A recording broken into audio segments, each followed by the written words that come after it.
ગાબુઈ મારો વાસો લીમડી મારો ફેરો અંગ્રેજીઓ નહીં માનો રે નહીં માનો ગામય મારો વાસો લીમડી મારો ફેરો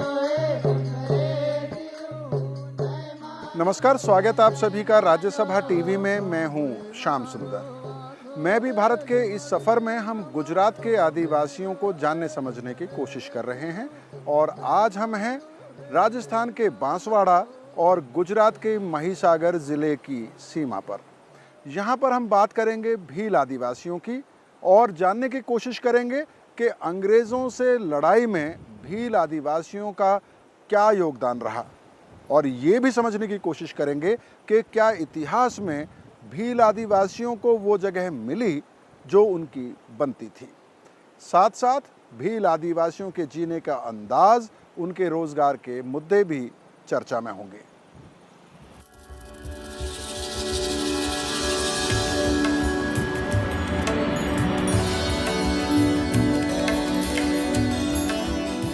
आठ अगस्त की सुबह सुबह मैं भी भारत की टीम अहमदाबाद पहुंची और एयरपोर्ट से सीधे गुजरात के पूर्वी जिलों की तरफ रवाना हुई।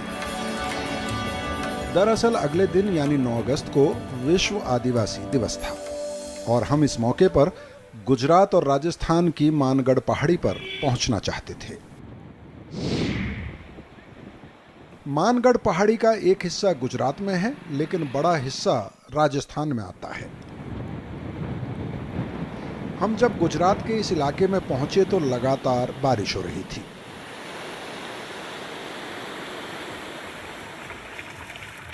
खैर, इन खेतों और झरनों को देखते हुए हम घुमावदार सड़क से मानगढ़ पहाड़ी पर पहुंच गए।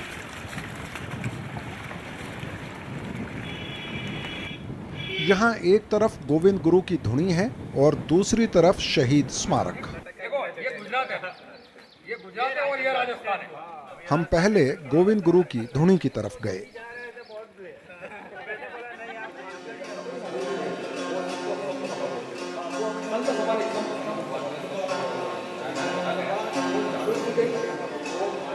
धुनी में लोहे का एक मोटा चिमटा गड़ा है। यह चिमटा आदिवासियों के कोतवाल का प्रतीक है। इसके साथ ही कुछ त्रिशूल भी हैं। ऐसा लगता है कि यहाँ कुछ गैर आदिवासी लोग भी श्रद्धा रखते हैं। गोविंद गुरु के बारे में बताते हैं कि वो खुद बंजारा समुदाय से थे, लेकिन उन्होंने भील आदिवासियों में समाज सुधार के लिए काफी काम किया।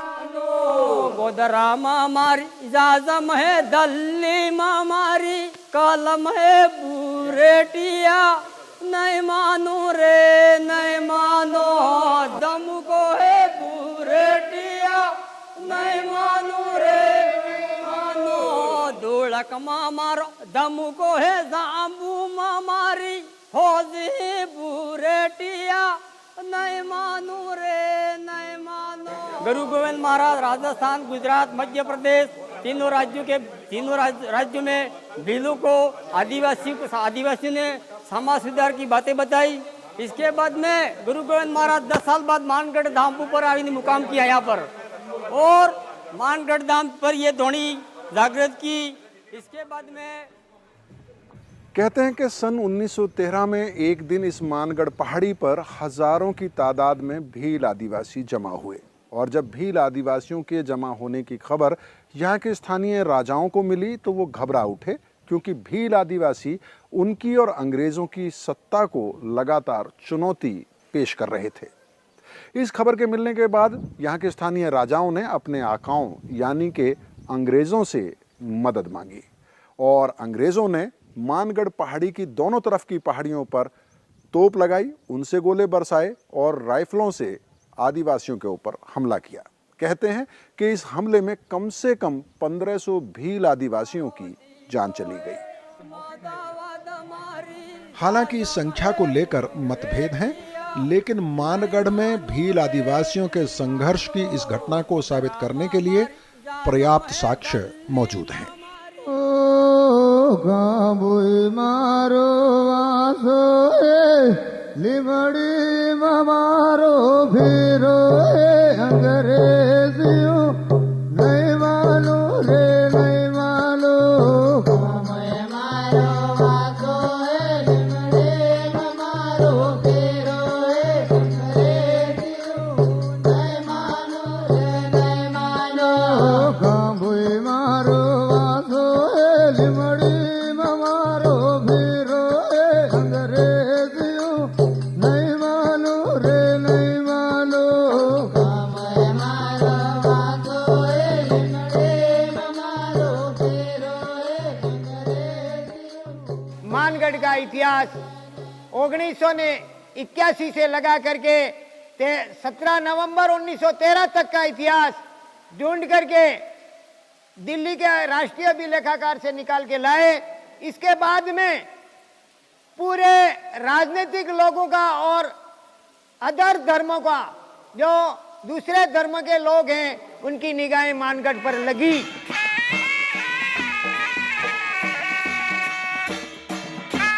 9 अगस्त विश्व आदिवासी दिवस मनाने के लिए मानगढ़ की पहाड़ी से अच्छा भला क्या प्रतीक हो सकता था।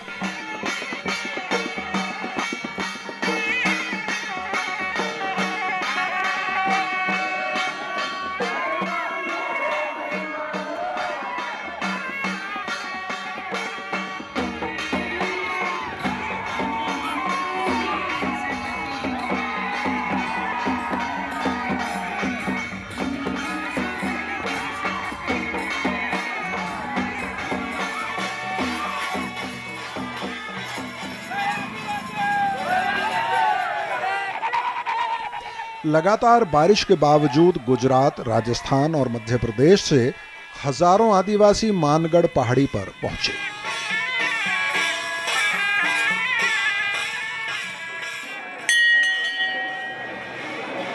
यहां धुनी पर नमन कर अपने गौरवमयी इतिहास को शीश झुकाया।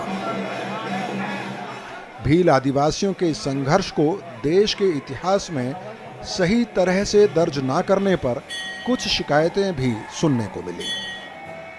आज हम जो इकट्ठा होकर के जो आज अपने इतिहास को याद कर रहे हैं, सिर्फ आज भीलों की बात नहीं है, भारत के पूरे आदिवासियों में उसके इतिहास के साथ ना इंसाफी की है। शायद इतिहासकार जो थे वो कहीं ना कहीं नहीं चाहते थे कि आदिवासी का इतिहास पूरे भारत के सामने आए। भारत सरकार ने जितनी भी सरकारें आई आज तक किसी सरकार ने आदिवासियों के लिए 9 अगस्त विश्व आदिवासी दिवस जाहिर नहीं किया या कोई ग्रांट भी नहीं दिया और सेलिब्रेशन के लिए कोई व्यवस्था भी आज तक नहीं किया हुआ है। खैर, इतिहास से निकलकर अब समय था वर्तमान में आने का। महिसागर जिले से अब हम रवाना हुए दाहोद जिले के लिए, समझने के लिए भील आदिवासियों के हालात। यहाँ ये बताते चलें कि गुजरात की आदिवासी आबादी का लगभग 47% भील आदिवासी हैं। हम कोई 3 घंटे के सफर के बाद दाहोद की झालोद तहसील के गांव ठेरका पहुंचे। ठेरका एक बड़ा गांव है, लेकिन गांव का एक बड़ा हिस्सा है जहां तक गाड़ी नहीं पहुंच सकती। इस हिस्से तक पहुंचने के लिए हमें रखड़ा यानी छोटे टेम्पो की सवारी करनी पड़ी। पहाड़ी रास्ते से होते हुए गांव के दूसरे हिस्से में हम पहुंचे।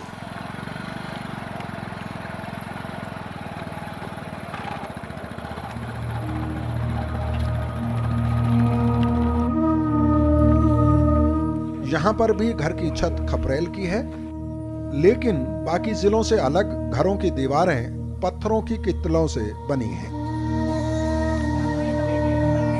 गांव के पहले परिवार से मुलाकात हुई तो वो एक बार की सहम गई। उन्हें लगा कि हम सरकार के आदमी हैं और यहाँ बांध बनाने के लिए जमीन की नपाई के लिए आए होंगे। लेकिन हमने तुरंत उनकी शंका दूर की और थोड़ी देर में माहौल हल्का हो गया। उनकी शंका की वजह साफ थी कि जब तक सरकार को इन आदिवासियों से कुछ नहीं चाहिए तब तक भला कोई सरकारी अधिकारी इतना कष्ट उठाकर यहाँ क्यों आएगा।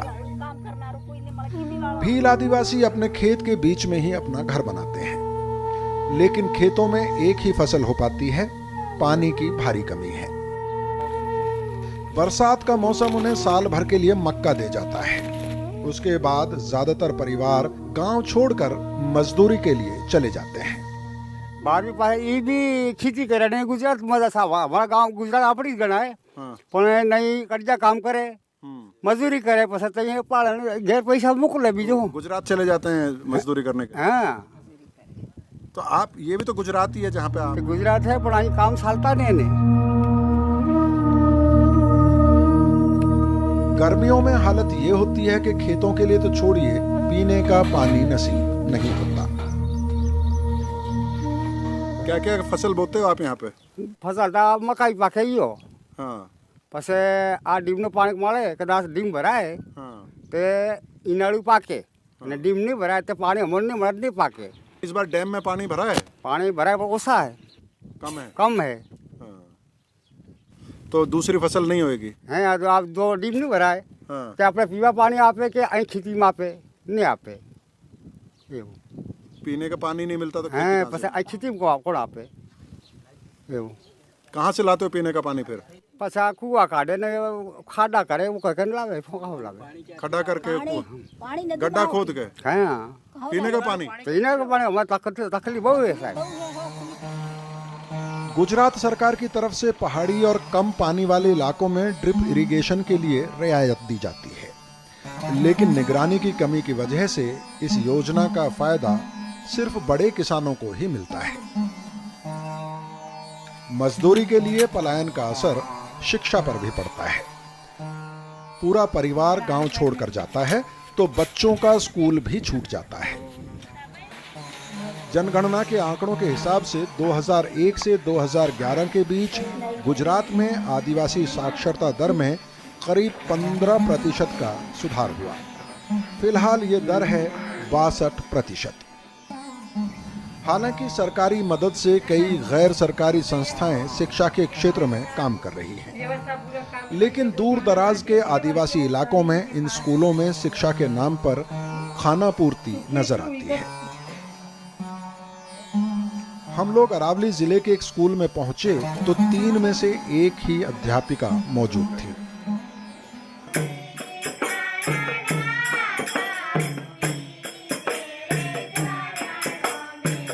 आदिवासियों में स्कूल ड्रॉप आउट रोकने में वन बंधु कल्याण आश्रम जैसी संस्थाओं ने काफी अहम भूमिका निभाई है।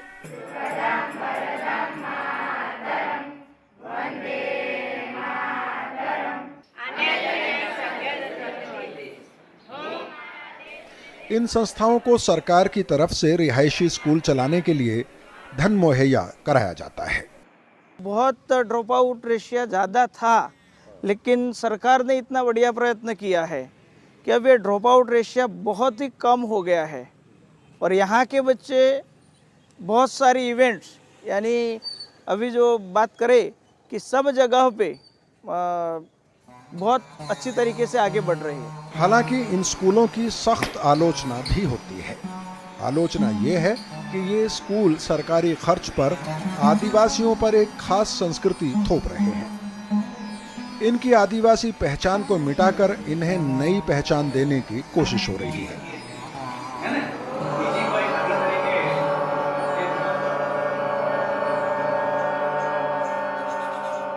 तो क्या सचमुच में आज़ादी का इतिहास जब लिखा गया तो देश के आदिवासियों के साथ नाइंसाफ़ी हुई? उनको जो इतिहास में जगह मिलनी चाहिए थी, क्या वो जगह उनको नहीं दी गई? और आज भी आदिवासियों के सामने क्या मुद्दे हैं, उनके रोज़गार से जुड़े हुए, उनकी ज़िंदगी से जुड़े हुए?